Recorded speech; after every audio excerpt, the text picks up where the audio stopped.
Coach will open with a comment. Raise your hand. Get your mic. Keep your hands up. Hey guys, good to see everybody. You know, you guys know I really missed you.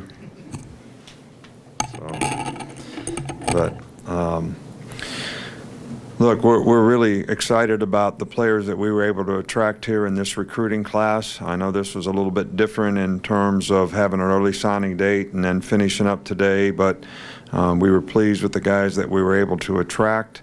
I think in every recruiting class, there's always a guy that you get that you thought you might not get, and there's also a guy that you thought you might get that you didn't get. And but overall, I think we solved a lot of needs in this class in terms of, and I think we had to recruit by need. Especially, we had to have a punter. We needed to get some defensive backs because we've never lost this many guys at one position at one time. And I think we did a great job in that area. But there's a lot of hard work that goes into this recruiting by a lot of people. And we certainly appreciate the team that we have here at Alabama and the great effort that they all put in to try to make this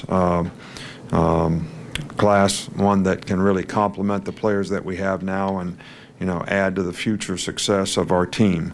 That team starts with our assistant coaches who do a great job of identifying players, establishing relationships with players, putting a lot of time and energy into bringing it to fruition where we have an opportunity to sign a guy and get him to commit to coming to Alabama. But the team that we have here, starting with our president, Dr. Bell, our athletic director, Greg Byrne, the university community, the professors, the academic staff who spend a lot of time each weekend in helping us recruit, answer a lot of questions about academic circumstances for families is certainly appreciated. John Deaver does a great job on his side of the fence, and all the support staff that we have here, whether it's the medical staff, the strength and conditioning coaches, Miss Amy in nutrition, all these people do a fabulous job of answering questions and helping develop relationships with people to make them comfortable, because one thing that we do have here is a really strong family of people who work together, who stay together to help our players have a better chance to be successful. So we certainly appreciate the atmosphere that our fans create when players visit here for games. I think the energy, the enthusiasm, the tradition are all things that really help us be able to continue to attract character quality people who want to get an education, who want to be good people, who want to be the very best that they can as football players. So, you know, as I alluded to before, when you sort of, sometimes it matches up in terms of how you get ranked and rated, and sometimes it doesn't. But you have to try to solve some of the needs that you have on your team. I think we were able to do that, you know, in this particular class. So, you know, I think especially at DB, where we were able to, you know, Patrick Surtain is, you know, probably at least he's ranked, you know, as one of the top guys in the country at his position. You know, Savion Smith is a top junior college guy at his position. We got three other guys, the top DB in the state, and Jalen Armour Davis. So, you know, we felt really, really good about the five guys that we were able to attract at that position, and those guys are going to have a great opportunity to you know, compete on our team. But as I say every year, you know, you can't look at a puppy dog and look at his feet and know how big he's going to get someday. So the real evaluation of any recruiting class, and I've said this when we had #1 classes, and I'm saying it now, that is really down the road in 2 or 3 years, how many of these guys really turn out to be really, really good players. And I think that from a coaching standpoint, that's what we want to try to do with every player. Try to help them develop as players so that they have a chance to be successful here in their career, and we're going to continue to do that with the players that we're able to recruit today. So I really thank everybody out there that their hard work and energy goes into this each and every year. This recruiting has turned into pretty much a year-round process, and it's not just about recruiting this class, but it's next year's class and the class after that. The recruiting calendar has changed how we recruit, but the energy that a lot of folks put into this is certainly appreciated, and I'd like to thank everyone for that. Okay, Coach, we'll start in the back with Cecil. Coach, you mentioned in your remarks about relationships, and you did have, I suppose, a relatively large amount of staff turnover late in the process. Did that affect you at all with certain prospects, and how did you feel about that as you were out? Well, I don't think there's any question about the fact that there may be some prospects out there that were being recruited by somebody who left, and maybe that was a little bit of an issue with them, but I do think that the coaches that we hired certainly did a great job of going out there and trying to develop relationships with the players that we were recruiting. So in some cases maybe it had an effect, but in other cases I don't think it did. So I can't really answer that emphatically to tell you whether it did or didn't. But I think in recruiting, especially when you start recruiting guys 2 years in advance, that when they feel comfortable and develop relationships with people, it certainly can have some effect on how comfortable they feel with the other folks. Go here in the middle with Michael. Just wondering, how many guys did you expect to sign today, and what did you guys learn about the early recruiting cycle and how it impacts the whole flow of things? Well, I think every year is going to be different with the recruiting cycle. I think this year was probably a little different because there were so many coaching changes. So those coaching changes were much more aggressive in the late signing period because they got their staffs together and in some cases created new opportunities for players that but maybe next year won't be that way. So you could say, well, if you'd have signed more guys early, it would have been better this year, but maybe next year it wouldn't be. But I do think that it does accelerate the recruiting calendar. I think you have to have more guys visit early. You got to get on top of people early. If they're going to early sign, you got to identify that and recruit to that timetable. And the guys that are going to stay until the end, you certainly have to be very conscious of doing a good job with those guys as well. So, I think that we've all kind of grown to understand that, commitments don't really mean a whole bunch in a lot of cases. So I don't think you can judge things based on that because guys just continue to visit, so they're really not committed. And then when they find something else that they like better, then they're not committed. So we don't put a lot of pressure on guys to commit, and we continue to recruit guys whether they are or they aren't. And I think a lot of other people try to manage it the same way. Right side here with Chandler. I'm wondering what specifically you see in Patrick Surtain Jr. that's got you excited, and obviously he has a lineage with his father. Do you see maybe some of the shades of him on that field as well? Well, his dad was a great player and was actually on the Dolphin team when I took the job there, and was a free agent and went off, but was a great player for many, many years. And Patrick's a little longer type guy, kind of guy we like here, and very instinctive player. He's got good long speed, uses his length well. He's got good ball skills, good ball judgment, can play man-to-man. Not afraid to get up and press people. That's a good style for him, and that's our style here. So we're excited about having him in the program and really looking forward to working with him. Reiner. You guys had 16 early enrollees last year, I think 4 this year. What are some of the factors that maybe contributed to the way? Well, we had 5 this year, so but 16 was probably a little bit of an anomaly. Most of the time we've had between 7 and 9 has been pretty average for mid-year enrollees. But I don't think we don't make a judgment or a decision on a player based on whether he's a mid-year enrollee or not. So you recruit the guys that you feel meet the criteria for what you want at positions. Sometimes those guys are mid-year guys and sometimes they're not. Last year there were a lot of guys that we were recruiting that were. This year, not as many. you know, a guy's got to have all the academic qualifications when he's a mid-year guy, and there are some schools out there that won't even allow guys to graduate at mid-year. All right, so this is not something that we say, okay, because this guy's a mid-year guy, we want to recruit him so we can get more mid-year guys. That's not something we really do. So it's a circumstance that we don't really totally control.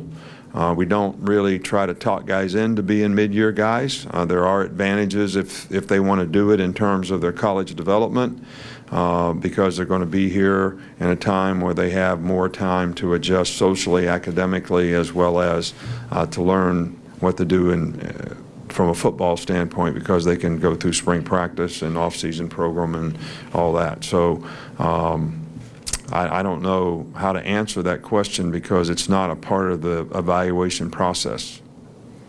Up here in front, Mark. Just wondering what your thoughts are on some of the defensive linemen you were able to get, and how does that sort of address your needs on the team? Well, we're actually hoping to maybe get one more defensive lineman in this class. We feel really good about the two guys that we got. Stephon Wynn is a really good player, big power guy. You know, Barrymore is, you know, the same, you know, kind of guy. I think some of the outside backer type guys that we've recruited here in the past have become defensive linemen. So the fact that we got some really good guys at outside backer that have really good size and really good size potential may grow into something else, you know, in their career here. But that's something that remains to be seen. But we feel really good about those two guys. Again, we'd probably, if, you know, we had our druthers, we'd have got one more guy at that position. And, you know, we'll continue to maybe look and evaluate and see if there's somebody out there that would help us. On the left side with Tony. Coach, I've got two. If you're able to comment on Jalen Waddell, I'd like your thoughts on him. You're good. Yeah, okay. Well, the only reason I looked at him was we can't comment until we get the paperwork, and it was I guess we have.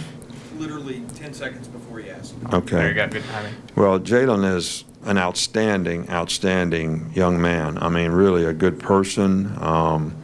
You know, we had him in camp last summer. We've recruited him for a long time. He's got great quickness, change of direction, run after catch. Really an outstanding overall receiver, but would work really well for us in the slot. Has really good run after catch, speed, sweep type of ability. So may be a little bit different than some of the guys that we have right now, which is a really good thing. I think receivers are a little bit like a basketball team. You know, you got a point guard, you got a shooting guard, you got a power forward. I mean, all those different kind of guys really make a good receiving corps. So we're excited about him because great quickness, great change of direction, really, really hard to cover. And a great person. And then, secondly, this is the first year, I think, in 13 years that Alabama hasn't signed a quarterback. Just what went into that decision to not sign a quarterback this? Well, I think that we'll probably have a quarterback join us some kind of way between now and then, which I don't think I can comment about. But look, when you have really good young players at a position, sometimes it's hard to attract another guy at that particular position. So I think you all know our circumstance at quarterback right now with the players that we have here and what grade they're in and how much more eligibility they have. So rather than, you know, reach for somebody, we would rather try to solve the issue maybe a different way with maybe a more experienced guy down the road. And, you know, certainly think that next year we might be in a position to get a really good player at that position who could be someone who could impact us in the future. We've got two more. Alex, and then we'll finish up with Cecil. You spoke about needs and addressing a lot of them. Obviously, defensive backs you did well in. You mentioned wanting another defensive line. What were some positions that you maybe struck out at that you weren't certain, you thought maybe you'd get better at than you did? I really don't think we struck out anywhere, to be honest with you. You know, nothing comes out perfect because we don't control all these things. But, you know, we'd have liked to got two inside linebackers. We got one. So does that mean we struck out? No. You know, we'd have taken another defensive lineman. We could have taken another offensive lineman. We got the right number of DBs. We got a punter.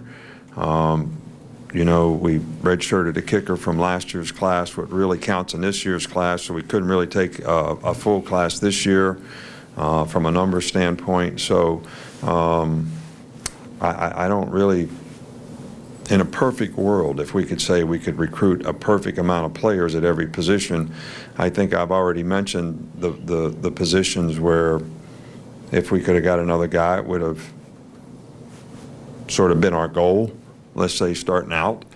Because every year we kind of put up how many guys we want to recruit at each position, because we do have numbers issues that we have to deal with.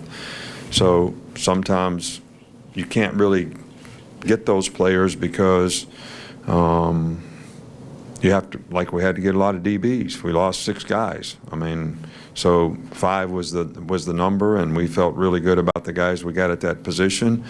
We got lots of guys at outside backer. The emphasis was to try to get defensive players. I think we got some good defensive players. So I don't think we struck out anywhere.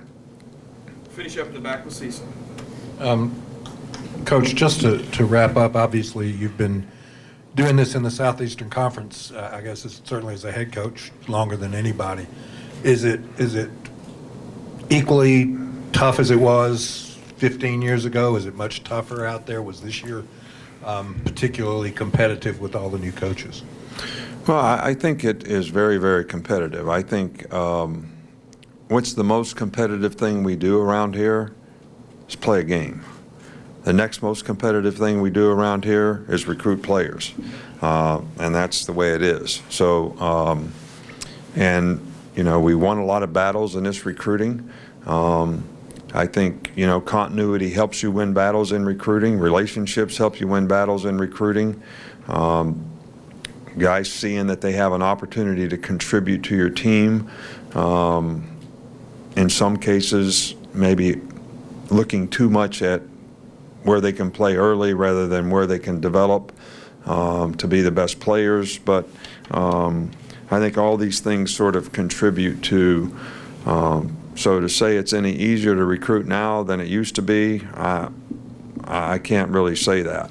I think when you have success and when you have continued success like we've had, you become the target sometimes, which I think makes it a little more difficult. You know, people convince players that we have all these players and they can't play here. And I always use the example that we've had some really, really good left tackles here, all of them first or second round draft picks for the 11 years that we've been here. And there's only 1 year that player at left tackle did not start and play. And that's Cyrus Kwanjo's freshman year.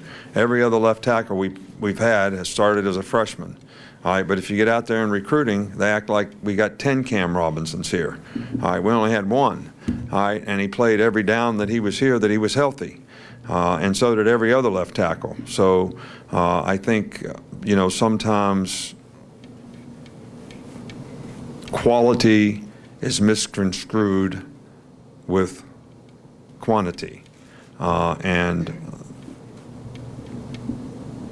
But every player that we have here was told at some point in time in recruiting that they probably couldn't play here and they could play faster someplace else. But we attract the guys that are good competitors, that want to see if they can meet the standard of playing here with a lot of expectation and a great tradition, having a chance to play in big games. And at the end of the day, we're probably better off, you know, with those kind of competitors, and that's worked out really well for us.